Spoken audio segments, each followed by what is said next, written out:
Well, the Falcons blew it again in Week 14, but believe it or not, we still got a chance to make the playoffs. Hop into the bird bath. C-Mo to C. Mitchell checking in for Point Game Official with another bird bath. And let's hop right into it. The Falcons actually came out and did the things that I thought that they needed to do. Running the ball off top, 150 yards. The defense actually gave us 4 sacks this game, adding to a 9-sack total over the last 2 games. If you would have told me that going into this game, I would have thought that we would have won. So what happened? First and foremost, I'd say the biggest problem that we had this week was the penalties and turnovers. Contrary to popular belief, I don't think the biggest turning point in the game was the Ray McCloud fumble in the 4th quarter. The second possession of the game, we had a turnover on downs due to Kurt's inaccuracies. And on the third possession of the game, we had an interception due to Kurt's inaccuracies. Now follow me for a second. Specifically on the second set of downs, on the second down of our second possession, I think Zach Robinson got a little too cute passing the ball. We were already firing away and already scored a touchdown running the ball. 2nd and 5, sometimes you can't get too cute. Just go and run the ball again. With us being such a pass-first team, I think the most unpredictable thing would have been to actually run the ball. The third possession that we had, after we get the first down, we go for another deep pass. Interception. A lot of times this is putting us in bad positions where we're forcing Kurt to actually go for passes. Once they started scoring and got up on us, I think that the morale of these players kind of took a little bit of a dump. Even though they were still in the game, toe-to-toe, neck and neck with those guys, these players are actually human beings, and they have a psyche that affects them as well, too. When you're in a position where your quarterback's already thrown 6 interceptions over the last few games, and then now he throws another one, you're starting to question, what can you guys even do? I've actually played on a pretty bad team in college where we had a quarterback, and once he starts to throw in interceptions, it becomes, here we go again. Now, the competitor in you is going to keep going out there and keep fighting, but it takes a lot. I kind of feel like we in deja vu again because the big question this week again is, do the Falcons bench Kirk? And my answer is yeah, but probably not. You guys live with, if that continues with that play, those turnovers. No, you can't live with it at all. You got to eliminate the turnovers. So that message has to remain the same, but it wasn't just Kurt yesterday. Kurt had the 2 interceptions, one early in the game on a play action pass, and he had one late in the game going to Kyle over the middle on a 0-S type play that he got to put a better ball on Kyle. And then we had, obviously the one that was just dreadful was the one on the kickoff return.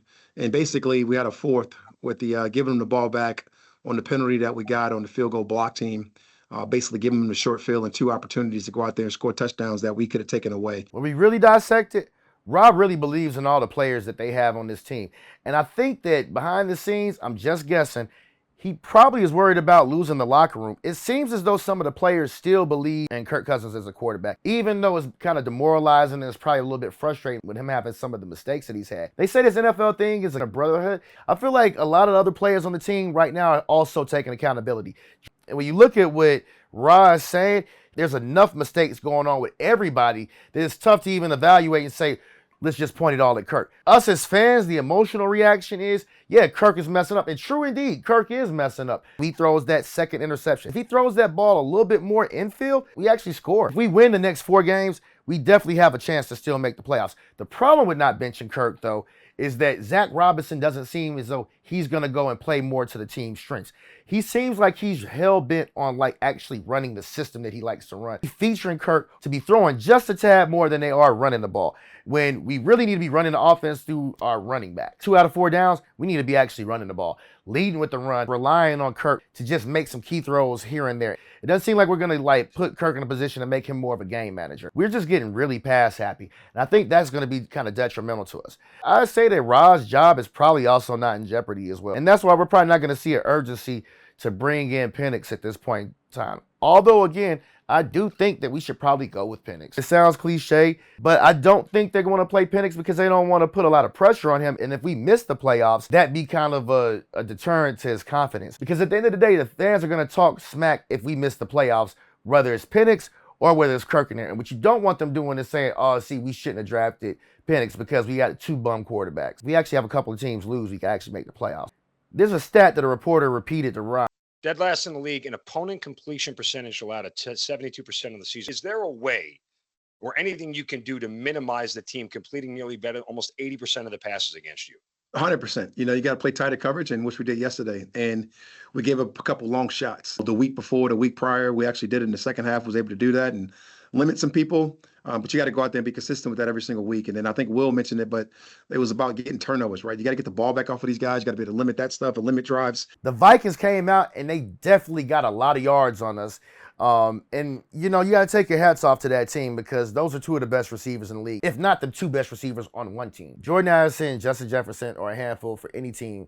I don't want to make any excuses or anything. We also had just a couple of plays that were big plays that we, like you said, we normally don't give those plays up. And I like our chances if we keep doing that moving forward. I believe that changing up our coverage a little bit and playing a little bit tighter actually allowed us to actually get to the quarterback a little bit better. I think that we keep blitzing, playing tighter coverage, and letting our defensive guys rotate a little bit more, it's going to keep paying off for us. I think that moving forward, we could definitely get more sacks. And the other thing I think that we need to do is actually run the ball a little bit more because we're probably not going to bench Kirk. Lead with our offense going through Bijan and Algier more. I did say before I'd like to see Bijan getting like 20-something carries a game. Let's see if we can up that number with Tyler Algier to maybe like 10 or 12 carries a game, or maybe a couple more touches a game, and even in the passing game on dink and dunk things here and there. There are maybe extensions of a run. But I don't think that moving forward, the focal point of our offense needs to be Kirk Cousins.